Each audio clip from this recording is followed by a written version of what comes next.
हिंदी में यूपीएससी की तैयारी से संबंधित प्रोग्राम्स को देखने के लिए सब्सक्राइब करें स्टडी IQ IAS हिंदी।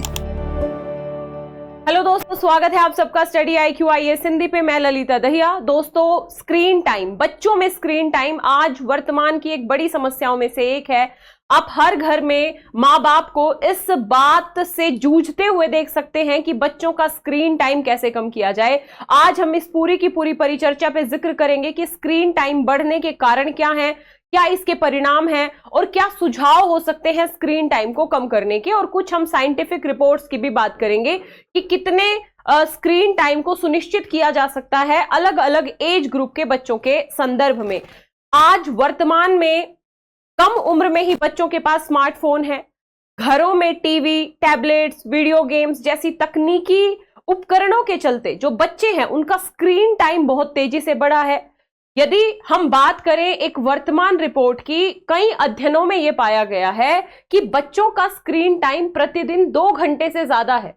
और ये स्क्रीन टाइम बढ़ने के अपने आप में बहुत सारे मनोवैज्ञानिक, स्वास्थ्य से संबंधित नकारात्मक परिणाम है, जिससे वर्तमान संदर्भ में काफी बच्चे जूझ रहे हैं। तो ऐसे समय में हम सबसे पहले बात करेंगे कि ये जो स्क्रीन टाइम बढ़ा है इसका कारण क्या है। तो सबसे पहला कारण है रोल मॉडलिंग। रोल मॉडल, घर में परिवार में बच्चे अपने माँ बाप को अपना रोल मॉडल मानते हैं।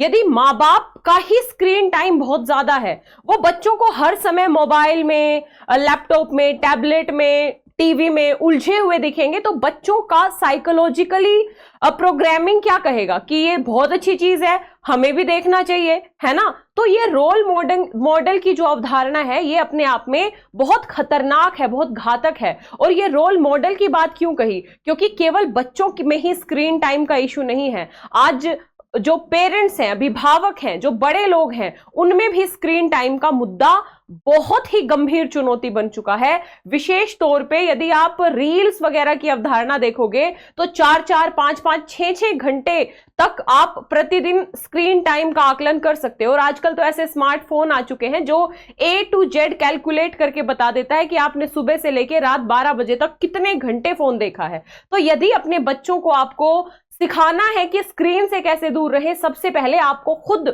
परहेज करना होगा, विशेष तौर पे बच्चों के सामने स्क्रीन का उपयोग करने से। तो सबसे पहला कारण यह है जिसका समाधान आपको ही खोजना होगा। दूसरा कारण है शैक्षिक और मनोरंजन की आवश्यकताएं। विशेष तौर पे सीखने और मनोरंजन के लिए, और खासकर कोविड-19 महामारी में विशेष जब हम बात करें कि स्कूल्स बंद हो गए, कॉलेज बंद हो गए, प्ले स्कूल बंद हो गए, तो ऐसे में सीखने के माध्यम के तौर पे जो ये तकनीकी गैजेट्स हैं इनका उपयोग बहुत बड़े स्तर पे किया गया। ऑनलाइन शिक्षा का ट्रेंड बढ़ा, तो ऐसे में जो बच्चे हैं उनके हाथ स्मार्टफोन लगे, और यदि तकनीकी तौर पे थोड़ा सा भी सक्षम बच्चा है तो वो यूट्यूब और इंस्टाग्राम, फेसबुक, वहां पे रील्स, वीडियोस, उन तक उसकी पहुंच बढ़ी। इसके चलते स्क्रीन टाइम बच्चों का बढ़ा है, ध्यान रखिएगा। तीसरा बड़ा कारण है कामकाजी माता पिता, है ना। आज की डेट में वर्किंग पेरेंट्स रहते हैं, तो ऐसे में बच्चों को फोन देना या बच्चों तक एक संचार की व्यवस्था करने के क्रम में गैजेट्स देना एक आम बात है। ऐसे में समस्या तब उत्पन्न होती है जब माता पिता अपने बच्चों की निगरानी नहीं रखते हैं कि वो उन गैजेट्स का कैसे उपयोग कर रहे हैं। बच्चों का स्क्रीन टाइम, डेली का स्क्रीन टाइम कितना है, वो अगर कुछ सर्च भी कर रहे हैं तो किस तरीके के प्रोग्राम्स को वो सर्च कर रहे हैं। तो इन सब मुद्दों पे भी अभिभावकों को ही सचेत होकर काम करना पड़ेगा। लेकिन एक कारण मैंने आपको बताया कि कामकाजी माता पिता, ये भी एक कारण है बच्चों की पहुंच में स्मार्टफोन आने का। अगला कारण है पहुंच क्षमता। आज की डेट में, जैसा मैंने क्लास की शुरू में बताया कि स्मार्टफोन से लेके, टैबलेट से लेके, वीडियो गेम, कंप्यूटर, इसकी व्यापक उपलब्धता है। और स्क्रीन टाइम आप परिवार में ही हर एक परिवार के सदस्य के पास, जो युवा है, हर एक परिवार के सदस्य के पास मोबाइल होगा, उसमें इंटरनेट भी होगा, उसमें इंस्टाग्राम भी होगा, फेसबुक भी होगा, यूट्यूब भी होगा, अन्य जो मनोरंजन के एप्स हैं वो भी होंगी। तो ऐसे में बच्चों की पहुंच बहुत आसानी से हो जाती है। तो ये कुछ तमाम कारण हैं बच्चों के पास इन सुविधाओं के पहुंचने का। अब हम बात करें, आज के डिजिटल युग में तेजी से स्मार्टफोन से लेकर कंप्यूटर तक डूबे हुए हैं बच्चे। तो उनके हेल्थ को लेके काफी चिंताएं बढ़ रही हैं और क्या प्रभाव पड़ता है उनके स्वास्थ्य पे, अब हम इसका जिक्र करेंगे। हमने कारण देख लिए, अब हम प्रभावों का जिक्र करेंगे कि क्या प्रभाव पड़ते हैं उनकी ऑल ओवर हेल्थ पे। सबसे पहला प्रभाव पड़ता है गतिहीन जीवन शैली। इससे क्या होता है, मोटापा और हृदय संबंधी जो समस्याएं हैं वो जन्म लेती है। आप छोटे छोटे बच्चों को देख सकते हो, घरों में फोन को स्क्रॉल कर रहे होते हैं, रील को स्क्रॉल कर रहे होते हैं, वो घंटों टीवी, लैपटॉप या तकनीकी गैजेट्स के सामने बैठे होते हैं, तो उनकी पार्क में खेलने की जो गतिविधियां हैं वो कम हुई हैं। आप स्वास्थ्य संबंधी आंकड़ों के आधार पर देखोगे तो छोटे छोटे बच्चों को आज बड़े जो 40 साल की बीमारियां हैं जैसे डायबिटीज है, इस तरीके की बीमारियां हो रही हैं। तो उसका एक बड़ा कारण है क्योंकि उनकी एक्टिव जीवन शैली जो पहले के बच्चों की जीवन शैली थी वो नहीं रही है। तो एक सबसे बड़ा सीधा स्वास्थ्य पे दुष्प्रभाव हमें व्यापक तौर पे दिख रहा है। अगला दुष्प्रभाव है नींद में खलल। जो टेक्निकल गैजेट्स होते हैं, इनकी नीली रोशनी विशेष तौर पे नींद की गुणवत्ता को, अवधि को प्रभावित करती है। और यदि सोने से पहले आप लगातार लंबे समय तक फोन को या इस तरीके के जो स्क्रीन टाइम आपका बहुत ज्यादा है या बच्चों का ज्यादा है, तो ऐसे में उनकी नींद बेहतर तरीके से नहीं आ पाएगी और नींद ना आने के चलते भी उसके हेल्थ रिलेटेड दुष्परिणाम हमें बड़े स्तर पे दिखते हैं। साथ ही यदि वो घंटों स्क्रीन टाइम होगा उसका, तो उसकी आंखों पे इसका दुष्प्रभाव पड़ेगा। तो दृष्टि संबंधी समस्याएं बड़े स्तर पे बढ़ रही हैं। छोटे छोटे बच्चों को आज चश्मे लग रहे हैं, उसके पीछे का एक बड़ा रीजन स्क्रीन टाइम का बढ़ना भी है।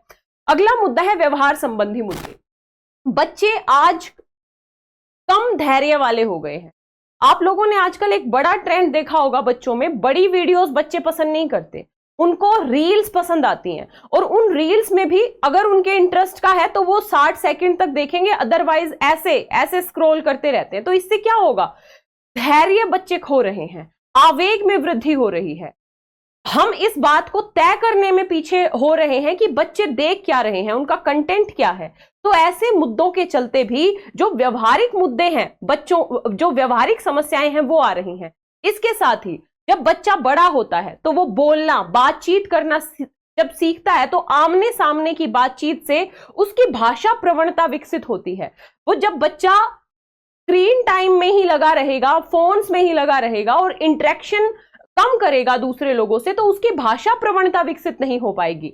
तो इस तरीके की व्यवहारिक समस्याएं बड़े स्तर पे बच्चों के साथ देखने को मिल रही है। आप कभी रिसर्च कीजिएगा कि बच्चा 2 साल का हो गया, बोलना शुरू नहीं किया है, 3 साल का हो गया, अच्छे से बोलता नहीं है, क्योंकि इंटरेक्शन ही कम होता है ना, क्योंकि बच्चे का इंटरेस्ट चला गया है फोन में। तो ऐसी व्यवहारिक समस्याएं भी हमें बड़े स्तर पे देखने को मिल रही हैं। संज्ञानात्मक क्षमता, सामाजिक कौशल उसका बेहतर नहीं है। समाज में लोगों के साथ कैसे व्यवहार करना है, कई ऐसे व्यवहार तो वो फोन्स के उन रील्स या उन वीडियोस के माध्यम से सीख लेता है जो कि अपने आप में सही नहीं है। तो ऐसे में ये भी अभिभावकों की जिम्मेदारी है कि वो रेगुलेट करें कि बच्चा किस तरीके का कंटेंट देख रहा है। साथ ही सबसे बड़ी समस्या, मतलब एक बड़ी समस्या आज की डेट में साइबर बुलिंग और बाल दुर्व्यवहार जैसी समस्याएं भी हैं।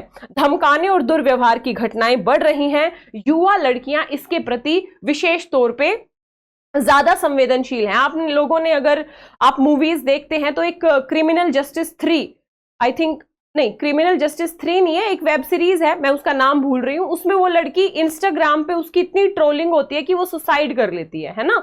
क्रिमिनल जस्टिस 3 ही है अगर मैं सही हूं तो इस तरीके की मूवीज से भी हमें देखने को मिल रहा है कि यदि ज्यादा सोशल मीडिया या इस तरीके के गैजेट्स का बच्चे प्रयोग कर रहे हैं तो साइबर बुलिंग या अन्य तरीके की एक तरीके से हिंसात्मक घटनाएं भी हम बच्चियों के साथ देख सकते हैं, जिसका मानसिक परिप्रेक्ष्य में बहुत ही एक तरीके से नकारात्मक असर पड़ता है। विशेष तौर पे बच्चियां इसके प्रति ज्यादा संवेदनशील होती हैं। तो ये बहुत सारी समस्याएं हमें देखने को मिल रही हैं वर्तमान समय में। अब हम देखें क्या क्या पहल की गई हैं। तो एक तो WHO के निर्देश हैं और साथ में इंडिया का जो पीडियाट्रिशियंस का जो ग्रुप है उन्होंने भी बेसिकली कुछ गाइडलाइंस जारी की हैं और विशेष तौर पे ये कहा है कि 0 से 2 साल के बच्चे का स्क्रीन टाइम 0 होना चाहिए। 0 से 2 साल का बच्चा उतना ही स्क्रीन टाइम होना चाहिए कि अगर कोई बाहर है तो वीडियो कॉल पे 2 मिनट 1 मिनट बात कर ली। इससे ज्यादा स्क्रीन टाइम 0 से 2 साल के बच्चे का यदि ज्यादा है तो फिर वो घातक है उस बच्चे के मानसिक विकास के लिए, उसके हेल्थ संबंधी इश्यूज के लिए। अगला मुद्दा है 0 से 5 साल के ग्रुप। तो ये कहा है WHO की गाइडलाइन ने कि 0 से 5 साल के ग्रुप में मैक्सिमम 1 घंटे का स्क्रीन टाइम हो सकता है, वो भी टुकड़ों में, इकट्ठा नहीं, टुकड़ों में, मैक्सिमम 1 आवर। और यदि 5 साल से ऊपर की बात करें तो जो ऐसे बच्चे हैं उनका भी जो स्क्रीन टाइम है वो सीमित होना चाहिए, और साथ ही सामग्री की गुणवत्ता को भी सुनिश्चित किया जाना चाहिए कि बच्चे क्या देख रहे हैं, क्या वो सीखने वाली गतिविधियां देख रहे हैं, क्या ऐसी गतिविधियों से उनको कुछ लाभ हो रहा है, सकारात्मक दिशा में वो जा सकते हैं, तो ही अलाउड होना चाहिए। यानी स्क्रीन टाइम की सीमितता और स्क्रीन टाइम और अन्य कार्यों में संतुलन बहुत ज्यादा जरूरी है। तो ये निर्देश इस तरीके की बातें करते हैं। यदि हम बात करें तो भाई WHO के दिशा निर्देश हैं, तो ऐसे में माता पिता विशेष तौर पे बड़े स्तर पे प्रयास करना पड़ेगा। साथ ही शिक्षकों का भी इसमें रोल है, माता पिता को जागरूक करना भी जरूरी है। इसके साथ ही सरकार की बहुत सारी पहलें हैं, जैसे मनोदर्पण पहल है। ये मनोदर्पण पहल शिक्षा मंत्रालय ने शुरू की है।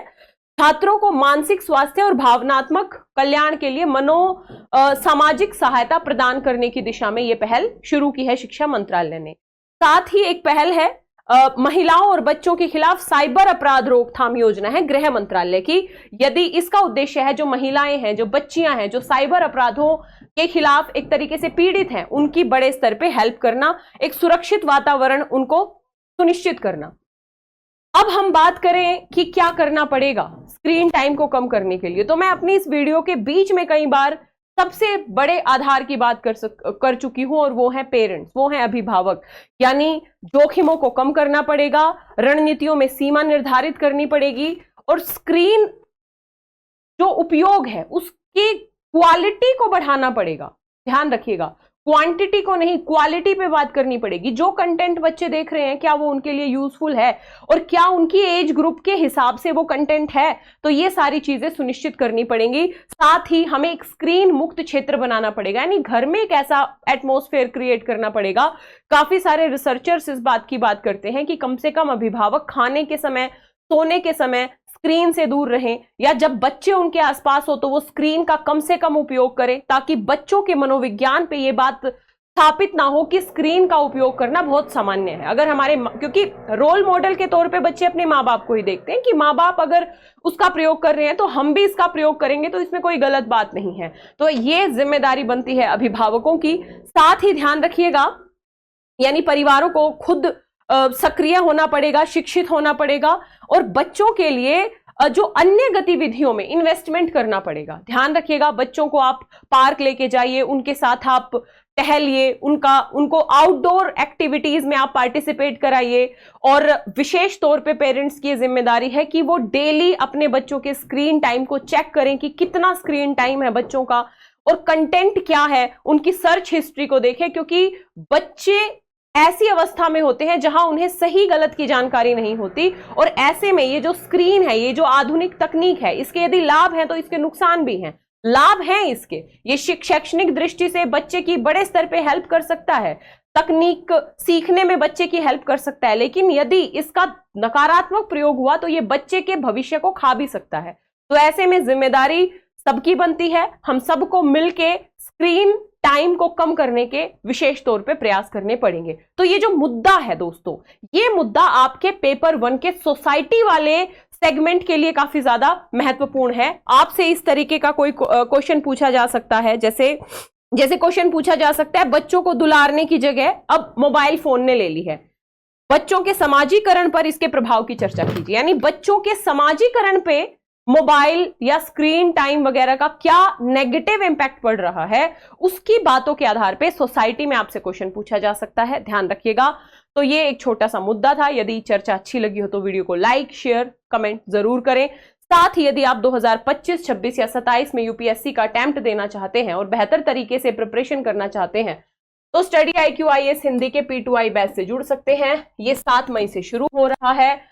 अगर एडमिशन लेना है तो LD लाइव कोड के साथ LDLIVE आप इस वीडियो के डिस्क्रिप्शन में जाके एडमिशन ले सकते हैं, मात्र 27,999 में। कंप्लीट जीएस आपको करवाया जाएगा, 2 साल की वैलिडिटी है।